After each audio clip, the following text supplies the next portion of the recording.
그런데 어느 날 어떤 분이 그 노처녀되는 장애인을 어떤 사람에게 소개했느냐 하면 아주 지위가 높은 귀한 자제분을 소개했습니다. 능력이 탁월하고 좋은 학교를 졸업하고 그리고 아주 재력도 풍부한 소개를 했는데 예상을 깨고 그 자제분이, 그 남자가 이 노처녀에게 프로포즈를 했습니다. 당신 나 믿고, 내가 사랑하는데 내 사랑을 믿고 결혼해 주겠냐고. 이 여자야 몸둘 바가 없죠. 정말 결혼을 했습니다. 결혼하고 나서 이 남자가 여자를 하나 둘씩 고쳐가기 시작을 합니다. 우선 다리 장애가 있은 것을 갖다가 수술해서 고치게 합니다. 제대로 걷게 됐습니다. 그리고 안 생긴 얼굴을 싹 바꿔버렸습니다. 한국은 잘 바꾸잖아요. 전혀 다른 사람이 된 거예요.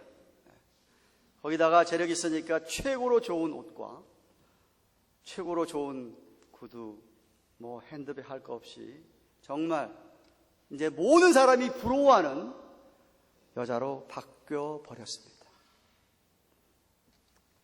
처음 결혼했을 때는 전혀 그렇지 않던 이 여자는 2년 지나고 3년 지나고 5년 지나고 시간이 지나면서 뭘 잊어버렸냐 하면 자기의 과거의 모습을 가마득하게 잊어버렸습니다. 그리고서는 완전히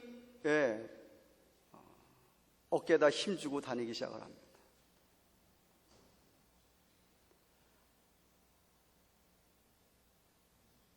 그런 것을 우리가 뭐라고 얘기하냐면은 꼴불견이라고 얘기합니다. 주제 파악을 못하는 겁니다. 믿는 사람 가운데 그런 분들이 너무나 많습니다.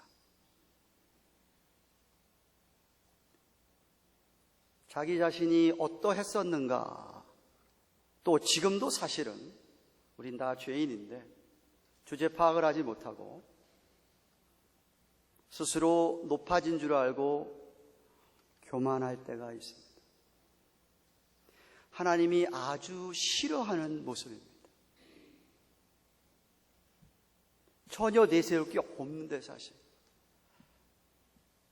전혀 자격이 없는 우리를 하나님께서 일방적으로 프로포즈만 하셨습니다. 일방적으로 사랑하셨습니다. 우리가 한 것이라고는 프로포즈에 응답한 것뿐입니다. 결혼하겠다고 한 것뿐입니다. 당신이 주는 그 선물을 전부 다 받았을 뿐입니다.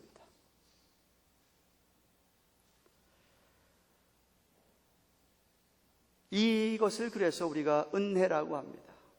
이 진리를 잊고서는 높은 마음을 가지고 말하고 행동하며 산다고 한다면 그것은 가관입니다. 지난주에 1절부터 10절까지 말씀을 한 센텐스로 줄여서 제가 이렇게 말씀드렸습니다. 저와 여러분은 은혜로 인해서 하나님의 택하심을 따라 남은 자가 됐다고 했습니다. 그 은혜로 인해서 택하심을 따라 남은 자가 되었다.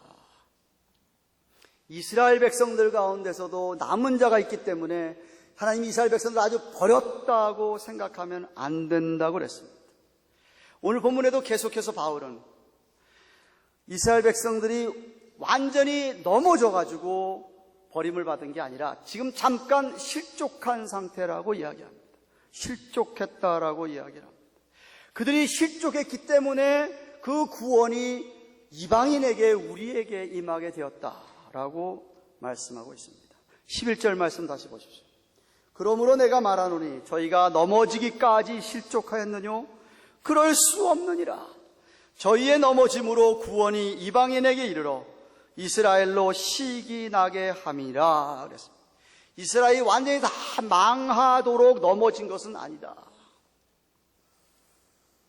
잠깐 실족을 했는데 실족한 것 때문에 오히려 온 세상에 은혜가 넘어가서 이방인들 가운데서 구원하면서 있을 뿐만 아니라 또 때가 지나면 그들 가운데서도 남은 자들이 돌아올 때가 있다는 것입니다.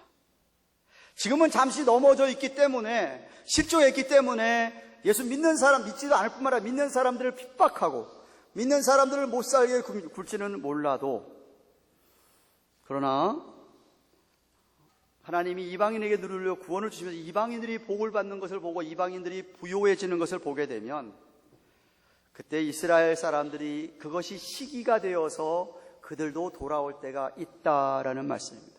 여기 시기한다는 말은 남자 여자가 시기하거나 우리가 다른 사람을 시기하는 이런 질투에 의한 자기 소유 요구에 발상되는 나쁜 감정을 얘기하는 게 아니라 여기 시기라고 하는 것은 정말 자기의 유익을 위해서 어떤 열정, 패션을 가진다 이런 소리입니다. 이방인들이 아니 저거 다 버린 사람들이라고 생각했는데 이방인들이 하나님께 복을 받아서 그들이 부요하게 되는 것을 보고서는 이스라엘 사람들이 거기에 대해서 하나님에 대한 열정이 되살아나서 그들도 믿게 될 날이 온다 라는 말씀입니다. 그래서 12절에 저희의 넘어짐이 세상의 부요함이 되며 저희의 실패가 이방인의 부요함이 되거든 하물며 저희의 충만함이리요. 그들이 충만할 때도 온다라는 뜻입니다. 바울이 안타까웠던 것은 자신의 골육, 자신의 친지, 자신의 피와 자신이 동족들이 자기의 과거처럼 그저 유대교회에 머물러 있어서 여호와 하나님을 안다고 하고 구약 성경도 잘 알지만 예수 그리스도를 메시아로 믿지 않는 것 때문에 그렇게 안타까이 여기며 그들을 전도하기 정말 애를 썼습니다. 그런데 믿지를 않았습니다. 이때에 바울이 할 수 있었던 것은 유대인들이 참 믿는데 이방인들에게 복음을 전했더니 이방인들 가운데서는 하나님 앞으로 돌아오는 사람들이 많더라는 겁니다. 그래서 그는 이방인들에게 열심히 전도를 하기 때문에 이방인들이 전도를 받고 자기들이 예수님처럼 죽은 자 가운데서 살아난 부활한 자들이 되는 것을 목격했기 때문에 자기는 이방인의 사도가 된 것을 영광스럽게 여긴다고 13절에 말씀하고 있습니다. 또 그렇게 함으로써 이방인들이 돌아오는 걸 보면서 자신의 골육 친지 가운데서도 시기하여서 구원에 이르게 되는 구원에 이르도록 하는 것이라고 14절에 말씀하고 있습니다. 우리도 마찬가지입니다. 혹시 여러분 가운데서 내 남편이 그렇게 내가 애클 정도로 정말 전달하려고 했었는데 아직도 안 돌아온 것, 여러분의 부모나 자식이나 자녀나 여러분 정말 친지들 가운데서 정말 예수 믿으면 좋겠다고 그분들에게 열심히 전도하는데 그분들이 안 돌아오는 것에 대하여 너무 마음을 쓰지 마시고 오히려 그럴 때 여러분이 주위의 눈을 돌려서 여러분의 복음을 듣고 여러분의 전도를 듣고 여러분의 사랑을 받고 예수 앞으로 돌아올 사람들, 마음이 열려져 있는 사람들을 향하여서 여러분들이 전도하는 것이 그것이 참 지혜로운 겁니다. 그렇게 할 때, 그렇게 여러분이 하나님께 충성할 때 하나님께서 여러분의 친지들을 돌아오게 하실 수도 있다 이 말입니다. 이방인들 가운데서 그런 것처럼 여러분이 다른 사람을 전도해 그 사람이 오히려 나는 못하던 전도를 내 남편을 전도할 수도 있는 것이고 그렇게 될 수도 있으니까 바울은 자기가 너무 그들과 씨름하면서 자기의 모든 에너지를 웨이스트하는 것보다 오히려 이방인들에게 하나님이 길을 열어주신 이방인들에게 복음을 전했더니 놀라운 열매들이 거치어지는 것을 보았던 것이었어요. 그러므로 여러분 우리도 우리 주위에 하나님께서 준비해 두시고 길을 열어주시고 마음을 열으신 분들에게 우리가 복음을 전해야만 합니다. 이어서 바울은 보다 구체적으로 이방인들이 복을 받게 되는 이유를 두 가지 비유를 들어 설명하고 있습니다. 하나는 곡식가루로 떡을 만들어 하나님께 드리는 제사의 비유입니다. 16절 민수기서 15장 19절부터 21절 말씀을 한 센텐스로 요약을 해서 이렇게 이야기합니다. 제사하는 처음 익은 곡식가루가 거룩한 즉 떡덩이도 그러하고 뿌리가 그러한 즉 가지도 그러하니라.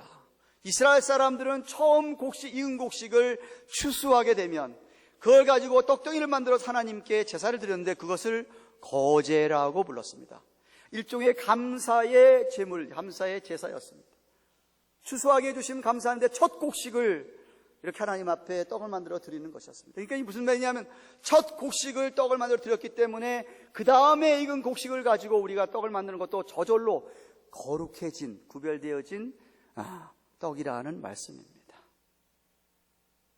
즉 하나님께서 먼저 선택하신 이스라엘 백성들의 이스라엘의 대표가 되는 족장들, 예를 들어서 아브라함, 이삭, 야곱과 같은 사람이 거룩했기에 그 이스라엘 백성들 가운데 남은 그루터기가 거룩하기 때문에 이방인들도 믿어서 거룩하게 되었다.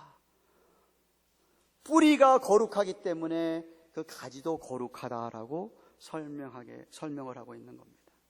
두 번째 비유는 돌감람나무 비유를 하고 있습니다. 17절. 또한 가지 얼마가 꺾여졌는데 돌감람나무인 네가 그들 중에 접붙임이 되어서 참 감람나무 뿌리에 진액을 함께 받는 자가 되었은지라고 했습니다.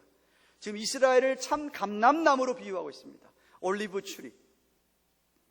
당시에 아주 질이 좋은 올리브 추리, 감람나무가 있었는가 하면 아주 나쁜, 질이 아주 안 좋은, 열매가 전혀 쓸모가 없는 돌 감람나무가 있었던 모양입니다. 그래서 그걸 가지고 비유를 하는 겁니다. 이스라엘은 참 감람나무였기 때문에 감람나무에서 나중에 열매가 맺혀서 그 열매로 나오는 게 감람류, 올리브 기름입니다. 당시에 올리브 기름을 가지고 성전에, 예루살렘 성전에 메노라 등불을 24시간 밝혀야 했는데 그 기름으로 올리브 기름을 사용했습니다. 또 왕이나 제사장이나 선지자를 세울 때 안수하면서 기름 부어 안수할 때 올리브 기름을 사용했습니다. 참으로 귀한 나무입니다. 그런데 이방인을 지금 돌감람나무로 비유합니다. 전혀 쓸모가 없는 돌감람나무입니다. 그런데 참 감람나무가 가지에서 열매를 못 내고 있습니다. 그래서 가지를 잘라버렸습니다. 하나님께서 제해버리셨습니다. 왜 열매를 못 냈습니까? 뿌리에서 진액을 제대로 받지 않고 있었습니다. 진액을 거절하고 있었습니다. 하나님의 말씀을 거절하고 있었습니다. 그래서 열매를 못 맺는 것이었어요. 열매를 못 맺는 게 아니라 아주 나쁜 열매, 우상을 섬긴다든지 하는 그런 열매를 맺는 것이었어요. 그래서 하나님께서 그걸 잘라버리고 돌감람나무의 가지를 끊어다가 참감람나무에다 접붙였더니 세상에 이 가지가 뿌리의 진액을 잘 받아들여서 참감람나무의 열매를 맺더라는 겁니다. 비천한 돌감람나무 가지였는데 성경 말씀을 오늘 이렇게 이 말씀을 준비하면서 제가 의아했습니다. 하나님은 전능하신 분인데 참감나무가 이거 돌감람나무가 참감람나무가 열매를 제대로 못 내면 아예 그냥 뽑아 없애버리고 이 돌감람나무로 그냥 감람나무로 만드실 수 있는 분인데 왜 그렇게 하지 않으셨냐 이거예요. 그렇게 하지 아니하시고 참감람나무의 가지 그걸 열매 맺는 가지를 끊어버리고 거기다가 돌감람나무의 가지를 접붙였냐 이거죠. 이유는 하나님이 온 세상 가운데 택한 이스라엘은 딱 한 나라, 한 민족입니다. 하나님께서 이스라엘 민족에게 아브라함을 통하여, 모세를 통하여, 다윗을 통하여 축복의 언약의 말씀을 하셨습니다. 그렇기 때문에 이스라엘이 아니고선 그 언약의 말씀에 축복을 받을 수가 없습니다. 그렇기 때문에 그 가지를 잘라버리고 이 참감람나무 가지 잘라버린 가지에다가 돌감람 가지를 붙여서 이스라엘은 하나밖에 없으니까 붙여서 거기서 감람나무, 진짜 감람나무 열매를 맺게 하셨다는 거예요. 그래서 돌감나무 가지가 거기 붙었을 때에 이스라엘에게 하나님이 약속하신 그 모든 언약의 축복의 약속의 말씀을 그대로 다 받아 누릴 수 있게 됐다는 말씀입니다. 여러분 이 진리를 이해하시면 오늘 성경 다 이해하신 겁니다. 그런데 물론 그런 거 있죠. 하나님께서 참감나무 가지는 아예 열매를 안 맺게 잘라버렸는데 돌감람나무 가지는 반드시 그 가지에서 잘라줘서 여기서 접붙임을 받았어야만 했던 것이었습니다. 무슨 말이에요? 저와 여러분이 참 감람나무의 접붙임을 받기 위해서는 돌 감람나무 가지에서 끊어졌어야만 합니다. 세상으로부터 끊어져야 했던 것들이 여러분이 있었어야 합니다. 그것이 가문일 수도 있고, 그것이 가족일 수도 있고, 그것이 내가 세상에서 가진 욕심, 욕망일 수도 있고요. 세상적인 그런 것들을 끊고 참 감람나무에 접붙임이 되었어야 되는 겁니다. 물론 그것도 하나님의 은혜죠.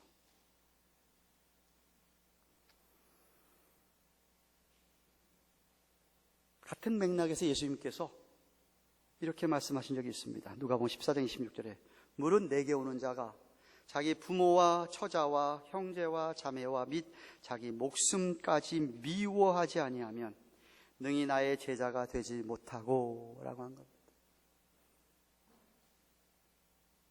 제가 한 10번은 이 말씀에 대해서 10번은 넘게 어쩌면 설교했습니다. 미워한다는 게 정말 부모를 미워하고 처자를 미워하고 형제를 미워하고 미워한다는 소리가 아닙니다. 성경을 그렇게 무식하게 보면 안 됩니다. 무슨 말씀이냐 하면 내가 세상적인 부모와 세상적인 처자와 세상적인 형제 자매들과 세상적인 내 목숨과 이 세상적으로 묶여있던 것들을 그것을 좀 끊고 하나님을 우선으로 해서 주님을 따라가야 된다 이 소리입니다. 하나님보다는 내 어머니를, 아버지를, 내 처자를, 내 자식을 덜 사랑해야 된다 이 소리입니다. 그것이 여기서 말하는 게 이렇게 끊어내고 하나님께 덧붙임을 받는다는 거예요. 그래가지고 하나님으로부터의 그 뿌리의 말씀의 진액을 받아들이면 열매가 맺게 되어 있어요. 반드시 열매는 맺어지게 되어 있습니다. 만약 열매를 맺지 못한다 그러면은 이거는 잘못 붙은 거든지 아니면 뿌리를 안 받든 거든지 해서 아까 이스라엘 얘기한 것처럼 그 가지는 하나님께 쳐내버린다고 요한복음 15장 2절에 말씀하셨습니다. 열매 맺지 못하는 가지는 다 제해버린다 라고 말씀하셨습니다. 그 말씀이 사실 오늘 성경의 본문의 주제입니다. 그게 바로 18절 이하에 나눈 말씀입니다. 다시 말하면 저와 여러분이 붙었다고 생각하고 있는데 그때 주의해야 할 것이 있습니다. 하나님께서 오늘 본문에 보면 접붙임을 가진 가지를 향하여 경고하고 있습니다. 18절에 그 가지들을 향하여 자긍하지 말라. 자긍할지라도 내가 뿌리를 보존하는 것이 아니요 뿌리가 너를 보존하는 것이니라 했습니다. 자긍하지 말라는 것은 boast, 자랑하지 말라는 겁니다. 내 스스로 접붙임 받은 것이 아니라 또 내 스스로가 열매 맺는 것도 아니라 하나님의 은혜로 접붙임을 받게 되었고 하나님의 능력으로 내가 접붙임 받고 열매를 맺게 됐기 때문에 참 감람나무 뿌리에서 진액을 보내주어져서 그래서 열매를 맺는 것이라는 말씀입니다. 그러니까 전혀 자랑할 게 없다 이 말입니다. 자랑할 게 없다. 그런데 어떤 사람들이 이제 어떤 이방인들이 유대인들 저 유대인들 정말 택함이라는 사람들이 저렇게 살아가지고 저렇게 잘못해가지고서는 저들이 하나님께서 가지를 잘라버리고 우리 같은 사람 넣었지 하고 그들이 잘못해서 떨어져 가는 것에 대해서 통쾌하게 여기는 그것을 지금 경고하고 있는 겁니다. 지적하고 있는 겁니다.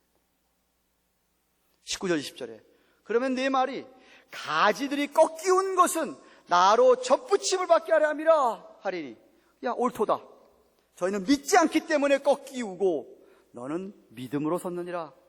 높은 마음을 품지 말고 도리어 두려워하라 라고 했습니다. 한번 따라 하십시다. 높은 마음을 품지 말고 도리어 두려워하라. 다른 사람이 잘못돼가지고 내가 만약 잘됐다 할 경우에 다른 사람 잘못된 것에 대해서 통쾌하게 생각하지 말라는 거예요. 만약 그 사람이 잘됐다라면 내가 그 자리에 갈 수가 없었지 않는 거예요. 그 사람이 잘못되어서 내가 잘된 것에 대해서 자랑할 게 뭐가 있느냐, 높은 마음 가질 게 뭐가 있느냐, 이 소리입니다. 이스라엘 백성들은 율법을 붙들고 토라를 붙들면서 전통과 의식에 얽매였습니다. 그들이 갖고 있는 돈, 권력, 명예, 이런 거를 하나님보다 더 붙들었습니다. 의지했습니다. 믿었습니다. 그러니까 하나님을 너무 멀리 한 것입니다. 그래서 하나님께서 잘라냈다는 것이에요. 그런데 저들이 그렇게 하는 바람에 우리가 그 자리에 들어갔지라고 자랑하지 말라는 거예요. 왜? 자랑하다가 너도 잘릴 수 있다라는 거예요. 나는 참감는 이제 붙어졌으니까 no problem, 다 됐다라고 생각하고 계속해서 만약에 세상과 끊어져서 붙어졌어야 되는데 또다시 이제 붙으니까 됐다고 생각하고 세상으로 돌아가면 그거는 제대로 붙은 게 아닙니다. 죄송하지만.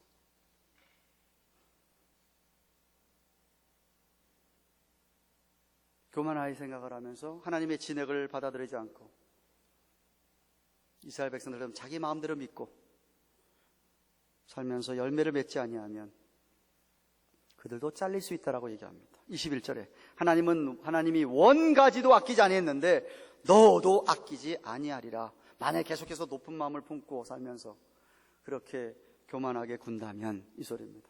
그러면서 열매를 맺지 않는다면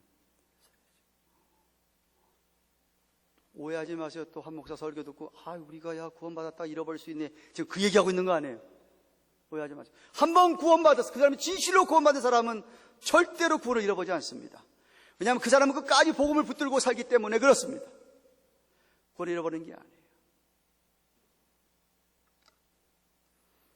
근데 여러분이 구원받았다고 생각할 때에 아직도 나는 죄성을 갖고 있는 죄인인 것을 잊지 말라는 거예요. 진짜 겸손히 두렵고 떨림으로 구원을 이루어야 합니다. 빌립보서 2장 12절 말씀입니다.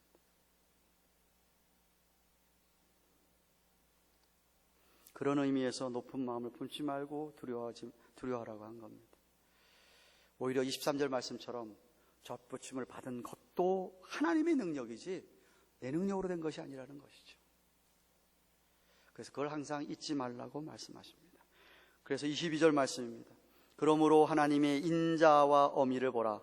넘어지는 자들에게는 어미가 있으니 너희가 만약 하나님의 인자에 거하면 그 인자가 너희에게 있으리라. 그렇지 않으면 너도 찍히는 자가 되리라. 하나님의 인자는 하나님이 우리를 불쌍히 여기시고 사랑으로 끝까지 책임져 주시는 것을 가립니다.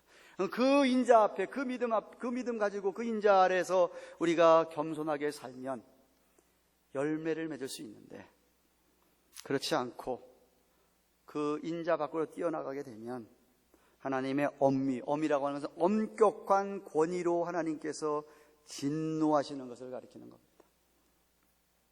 구약 시대의 성경을 읽다 보면 종종 하나님이 그 진노하심이 보이지 않습니까? 근데 구약만 그런 게 아니죠.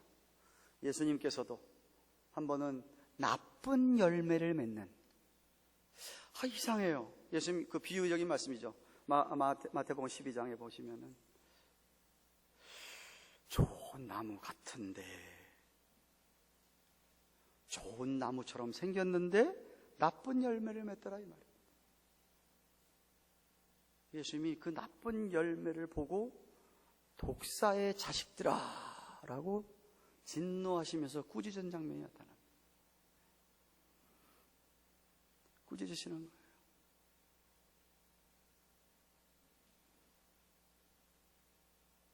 사랑하는 가든교회 교우 여러분, 저는 종종 제가 자꾸만 교만해지려는 끼가 좀 느껴지면 뭘 생각하느냐 하면 제가 죄 지은 것을 생각을 합니다. 과거에 얼마나 많은 죄를 졌습니까? 그렇게 죄를 지었던 내가 용서함 받았는데 이 교만하다는 게 이 말이 안 되지 라고 자꾸 내가 죄 지었던 과거를 생각을 하고 교만해질 수가 없습니다. 그렇게 좋은 사람 만나서 지질하게 가난한 데서 장애인으로 노처녀로 살다가 정말 그 사람의 은혜로 말미암아 그렇게 사람이 바뀌어졌다고 한다면 그 여자는 평생 동안 자신이 과거에 어떠한 것을 기억한다면 절대 그 여자는 교만할 수가 없습니다. 남편한테 그저 감사하며 충성하고 순종할 수밖에 없죠. 저는 우리 모두가 다 전적인 하나님의 은혜로 구원받은 줄로 믿습니다. 정말로 별 볼 일 없는 죄인들이었습니다.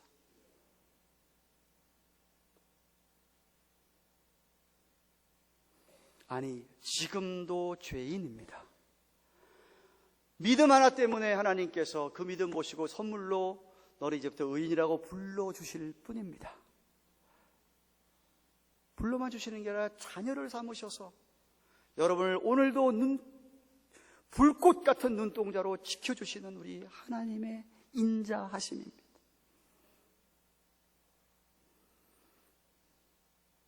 어떻게 해서 이스라엘 백성들이 버림을 받았죠?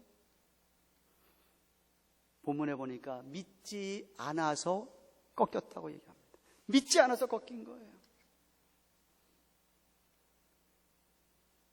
그 대신에 우리가 젖붙임을 받아서 뿌리로부터 진액을 먹게 되었습니다.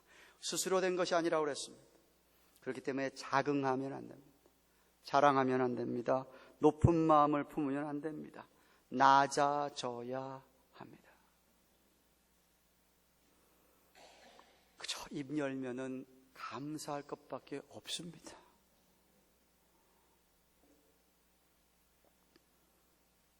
말씀을 먹고 소화시켜서 하나님의 인자 안에 거하면서 여러분이 열매를 맺을 수 있어야 됩니다. 열매를, 가장 좋은 열매가 무슨 열매라고요? 사랑의 열매입니다. 여러분이 뿌린 사랑 때문에 열매들이 보여져야 됩니다. 절대로 교만한 사람에게 사랑의 열매 있을 수가 없습니다. 겸손한 사람만 사랑의 열매를 맺는 겁니다.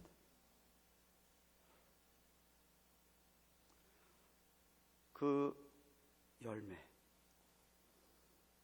중에 하나 뭔지 아세요? 안 믿는 사람, 믿지 않는 사람을 멸시하거나 무시하지 않습니다. 그런 사람 볼 때마다 저 사람은 저렇게 예수를 못 믿는데 나는 이렇게 예수를 믿어서 하나님의 자녀가 됐으니 더 감사하고 더 그 은혜 때문에 하나님 앞에 충성하는 것이지, 안 믿는 사람 때문에 안 믿는 사람들을 향하여서 사람 취급도 안 하고 높은 데서 마치 아래 있는 사람 깔아내려 보듯이 보고 대하면은 그 나쁜 열매를 맺는 겁니다.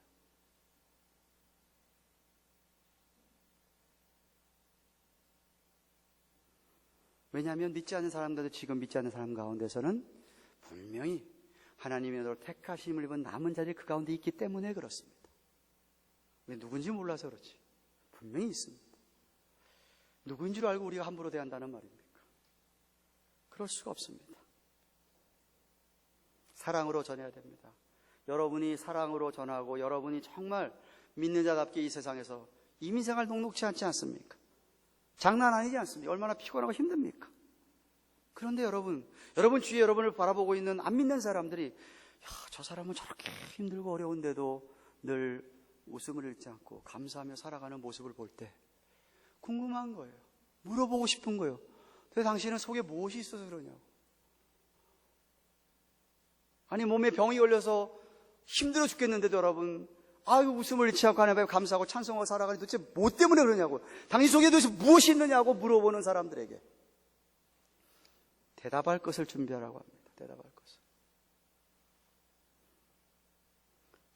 사도 베드로는 베드로전서 3장 15절 16절에 너희 마음에 그리스도를 주로 삼아 거룩하게 하고 너희 속에 있는 소망에 관한 이유를 묻는 자들에게 대답할 것을 항상 예비하되 온유와 두려움으로 하고 선한 양심을 가지라 그랬습니다. 그 속에 여러분이 갖고 있는 그 소망, 그래서 묻고 싶은 자들이 있는 거예요. 왜? 다르니까. 그 사람들에게 여러분이 대답할 것을 준비하는데 항상 온유, gentleness를 얘기하는 거예요. 아주 친절하고 부드럽게. 그 다음에 두려움이란 번역이 좀 잘못됐습니다. respect, 그 사람을 존중히 존귀 여기면서 여러분 속에 있는 그것에 대해서 잘 이야기를 해주라. 선한 양심을 가지라라고 베드로가 말씀하고 있는 겁니다. 높은 마음을 가질 수가 없다라는 것이죠. 예수님께서 그런 비유하지 않았습니까? 작은 소자에게 물 한 컵 줘도 나에게 한 것이다라고 하셨어요. 여러분 생각할 때 어떤 사람 정말 그런 사람이 있죠, 그죠? 자기가 뭐 이렇게 대단하다고. 사람 지나가는데 인사도 안 하고, 사람 알기를 뭐같이 알고. 전혀 그런 사람들 많아요. 그런데 하나님, 우리 주님 뭐라고 하냐면, 여러분이 그렇게 생각하는, 그렇게 대하는 그 사람이 예수님일 수 있다는 거예요. 얼마나 끔찍합니까? 얼마나 우리 한 사람 한 사람을 얼마나 어떻게 대해야 된다는 거예요, 도대체. 그 작은 사람 하나에게, 소자에게 물 한 컵을 줘도 나에게 한 것이라고 말씀하셨어요. 심지어 아이들도 마찬가지예요. 아이들도 나이 어리다고 그냥 나는 나이 많다고 나이 어리다고 그냥 막 그 어떤 권위의식만 가지고 그냥 막 하신다면 여러분 예수님한테 그렇게 할 수 있겠어요? 다 예수님인데 그렇게 하실 수 있겠느냐는 말이에요. 생각을 좀 바꾸셔야 돼요. 사고를 여러분이. 우리가 어떻게 대해야 되는지. 예수님한테 그렇게 대할 수 있으면 하세요. 그래서 두렵고 떨리는 마음으로 구원을 이루라고 하신 거예요. 사랑하는 여러분, 말씀을 맺습니다. 저는 믿기로 여러분이 오늘 이 자리에 앉아 있기까지 혼자 스스로 여러분이 이렇게 이 자리에 앉아 있는 분은 한 분도 없습니다. 누군가가 여러분에게 복음을 전하고 말씀을 전하고 누군가가 여러분을 위해서 눈물 어린 기도를 했고 누가 여러분을 위해서 끊임없이 기도하고 말씀의 진액을 먹였기 때문에 여러분이 오늘 이만큼 이 자리에 앉아 있게 된 것입니다. 물론 오늘도 하나님 보좌 우편에 향해 계신 예수님의 중보 기도와 성령님의 중보 기도가 있어서 물론 하나님에게 감사해야 하지만 하나님께서 누군가를 여러분 사용하셔서 여러분이 오늘 이 자리에 있게 하셨다라는 말씀입니다. 그렇기 때문에 여러분 그분들에게 여러분이 감사할 수 있어야 돼요. 그 뿌리를 여러분이 결코 잊으시면 안 됩니다. 저는 그렇게 생각합니다. 저를 길러주시고 저에게 신앙 심어주시고 더욱자라 아주 말씀 중심의 개혁주의 신앙을 심어주신 은사 목사님 그리고 연약해서 실수해서 지금 어렵게 처지가 됐지만 그분의 말씀을 먹고 자라고 또 아주 좋은 신학교에 가서 제가 성경을 정말 창세기부터 계시록까지 4년 동안에 다 꿰뚫을 수 있도록 훈련시켜 주신 그 귀한 교수들 그 이후에도 끊임없이 저에게 여러 가지 모양으로 기도해 주는 우리 사모나 또 주위 여러 사람들 그분들의 기도와 그분들의 어떤 그 수고 때문에 오늘날 제가 이 자리에 있는 것이지 제가 무슨 제 혼자 힘으로 이 자리에 있겠습니까? 근데 저는 여러분도 다 마찬가지라고 생각합니다. 그 은혜를 그 뿌리를 잊으시면 곤란합니다. 곤란합니다. 만약 가지가 뿌리를 무시하고 자기가 잘나서 이렇게 된 줄 알면서 높은 마음을 가지고 그렇게 만약에 잘난 체 하면서 교만하면 하나님이 그 사람 잘라버릴 가능성이 있습니다. 어쩌면 처음부터 젖붙임에 완전히 안 붙어 있었던 것인지도 몰라요.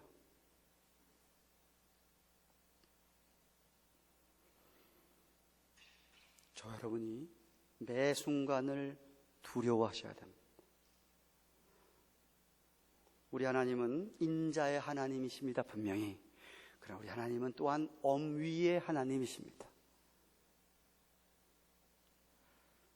그래서 늘 삼가 조심하며 살아계신 하나님을 경외하면서 허락하신 구원을 온전히 이루어가고 반드시 사랑의 열매를 맺는 여러분 되시기를 주님의 이름으로 축원합니다.